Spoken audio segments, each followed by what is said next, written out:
प्रणाम सद्गुरु। मैं जानना चाहता हूँ कि ध्यानलिंग को अर्पित की जाने वाली महाविल्वा पत्ती या बेलपत्र की क्या खासियत है। हम भी ऐसा करने की सोच रहे हैं, जैसा देश के कुछ हिस्सों में कुछ लोगों ने किया है। उन्होंने उन सभी पत्तियों और फूलों का संरक्षण करने की कोशिश की है जिन्हें पवित्र माना जाता है। उन्हें पवित्र क्यों माना जाता है? किसी एक फूल को दूसरे से ज्यादा पवित्र क्यों माना जाता है? ये क्या बकवास है? क्या ये किसी तरह का पक्षपात है? देखिए, यहां पर अभी दो पेड़ हैं। ये फूल का पेड़ है और वो क्या है? वो पेड़ अक्सर सड़क के किनारों पर पाया जाता है। मैं नहीं जानता उसे लोग क्या कहते हैं। आपको समय बिताना चाहिए। इन सब चीजों के लिए आपको समय देना होगा। अगर आप इस पेड़ और उस पेड़ के साथ समय बिताते हैं, अगर आप ध्यानशील हो जाते हैं, तो आप देखेंगे कि आप सहज ही इसकी ओर जाएंगे, उसकी ओर नहीं। ऐसा क्यों है? आखिरकार हर चीज धरती से उग रही है। नीम का पेड़, नीम का फल और आम एक ही मिट्टी से निकलते हैं, लेकिन उनका स्वाद बिल्कुल अलग है ना? वही मिट्टी, वे यहीं एक दूसरे के पास ही उगे हैं, लेकिन उनका स्वाद बिल्कुल अलग है। तो ये जीवन इस मिट्टी के साथ जो प्रक्रिया करता है और वो जीवन इसी मिट्टी के साथ जो प्रक्रिया करता है, वो अलग अलग होती है। अगर आप इसे एक अलग तरीके से देखना चाहें तो एक कीड़े, एक कीट और आप में और एक दूसरे इंसान में क्या अंतर है? सब वही मिट्टी है, लेकिन फिर भी हम जो इससे बनाते हैं वो अलग अलग है ना? तो हर समाज में इससे फर्क नहीं पड़ता कि आपने कितने तरीकों से समाज और लोगों को बराबर रखने की कोशिश की है। लोग अलग बन जाते हैं। कुछ खास तरह की प्रतिभा के लोग अलग दिखेंगे, कुछ खास तरह की काबिलियत के लोग अलग दिखेंगे। आप उन्हें दबा नहीं सकते, है ना? आप चाहे जो कर लें, कुछ लोग सबसे अलग होंगे, कुछ लोग साधारण से बने रहेंगे। ये हर हाल में होगा। This is bound to happen. Similarly, among other lives, also it is true. ऐसे ही जीवन के दूसरे रूपों के लिए भी ये सच है। पेड़ों के साथ भी ऐसा ही है। तो जो लोग आध्यात्मिक मार्ग पर हैं, वो लगातार हर संभव तरीकों से सहारा ढूंढते हैं, क्योंकि जब आप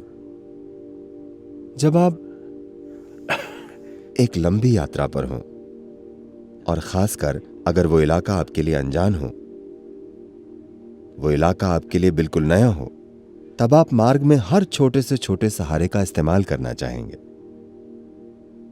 आप देखेंगे, अगर आप पहाड़ पर चढ़ रहे हो, अगर आप एवरेस्ट की चढ़ाई कर रहे हो, मान लीजिए आपके पास एक छोटी रस्सी है। आप वो रस्सी खोना नहीं चाहेंगे, आप उसे रखना चाहेंगे, क्योंकि आप नहीं जानते वो छोटी रस्सी कब काम आ जाएगी। अगर आप शहर में हो तो आप उसे फेंक कर जा सकते हैं, लेकिन अगर आप उस तरह के अनजान इलाके में हैं, तब आप रस्सी का एक छोटा टुकड़ा भी नहीं फेंकना चाहेंगे, क्योंकि आप नहीं जानते कि कल ये कैसे काम आएगा।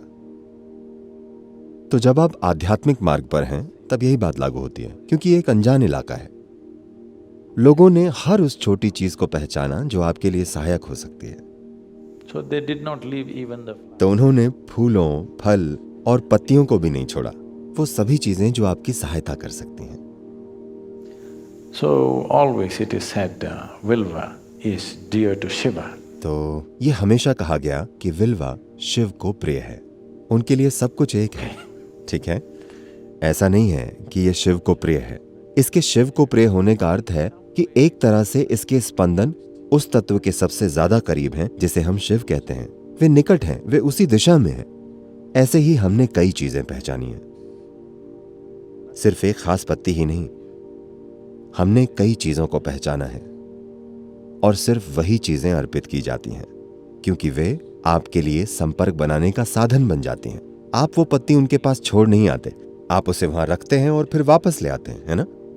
Because this particular leaf has the highest capability. क्योंकि इस पत्ती में उस स्पंदन को सोखने की क्षमता सबसे ज्यादा है, और It's for you to pick it up and go. आपको उसे उठाकर ले आना चाहिए। ऐसी कई चीजें हैं जिन्हें पवित्र साधनों की तरह पहचाना गया है, जिनका लोग इस्तेमाल करते हैं।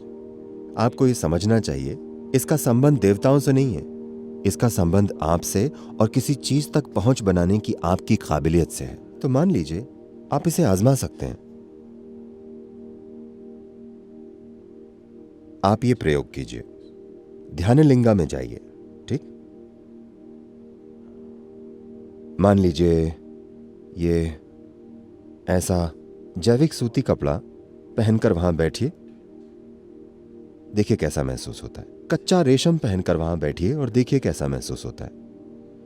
कोई नायलॉन कपड़ा पहनकर वहां बैठिए और देखिए कैसा महसूस होता है। अपने चारों ओर प्लास्टिक लपेटकर वहां जाकर बैठिए और देखिए कैसा महसूस होता है। किसी चीज पर विश्वास मत कीजिए, बस 3-3 दिन आप एक किस्म के कपड़े पहनकर वहां बैठिए और देखिए अगर आप में थोड़ी संवेदनशीलता है तो आप फर्क जान जाएंगे। फिर आप स्वाभाविक रूप से सही चीज चुनेंगे। तो अहम चीज यह है कि जब आप वहां जाकर बैठते हैं, हर चीज जो आपके पास है वो ऊर्जा सोख कर आपको पोषित करने में मददगार होनी चाहिए। यही मकसद है। तो विल्वा में ऐसी काबिलियत है, अगर आप उसे लिंग पर रखते हैं और फिर उठाते हैं तो ये उस स्पंदन को लंबे समय तक बनाए रख सकता है। ये आपके साथ बने रहते हैं। अगर आप इसे अपने साथ कुछ दिन तक रखें तो इसका असर होगा। आप इसे आजमा सकते हैं। आप विल्वा पत्ती अर्पित करके फिर इसे अपनी छाती की जेब में रखकर घूमिए। इसका आपके ऊपर फर्क पड़ेगा। आपके स्वास्थ्य, खुशहाली, मानसिक दशा, हर चीज पर फर्क पड़ेगा। तो लोगों ने इन चीजों को ध्यान देकर ध्यानमय स्थिति में पहचाना। इस जंगल में कई तरह के पेड़ हैं, अलग अलग किस्म के पेड़ हैं। यह पश्चिमी घाट का हिस्सा है। यह धरती पर दूसरा सबसे पुराना पहाड़ है और यह धरती के ट्रॉपिकल क्षेत्रों का सबसे पुराना पहाड़ है इस ग्रह के। तो वनस्पतियों की विविधता की दृष्टि से इस पश्चिमी घाट की कोई बराबरी नहीं है। यह बस एक छोटी सी पट्टी है जो भीतर आ गई है, वरना यह समुद्र के किनारे किनारे ही है। पेड़ों और पत्तियों की इस पूरी विविधता में उन्होंने एक ही पत्ती क्यों चुनी? किसी ने इसे पहचाना और यह सबसे अलग है। आप इसे अनदेखा नहीं कर सकते। आप ये भी आजमा सकते हैं। आप जाकर 10 अलग अलग तरह की पत्तियां तोड़ सकते हैं, उन सबको लिंग के पास रखें और फिर उन सबको साथ ले जाएं और आप अपने पास रखें। आप खुद ही अंतर देखेंगे।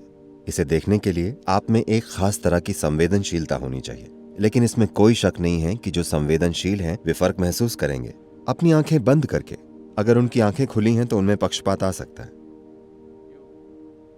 आप 10 अलग किस्म की पत्तियों का गुच्छा लें, उनको एक कपड़े में यूं बांध दें ताकि आप उन्हें देख न सकें कि कौन सी पत्ती है। आप उसे वहां रखें, मैं आपके लिए वो पत्ती पहचान लूंगा। दूसरी चीजें हो सकता है मैं ना पहचान पाऊं। आप विल्वा वहां रखिए, मैं बता दूंगा ये विल्वा है। उसके लिए आपको मुझे बुलाने की भी जरूरत नहीं है। आप अपना रुद्राक्ष लीजिए और उसे पकड़िए, वो आपको बता देगा। वो आपसे थोड़ा ज्यादा बुद्धिमान है, पता है।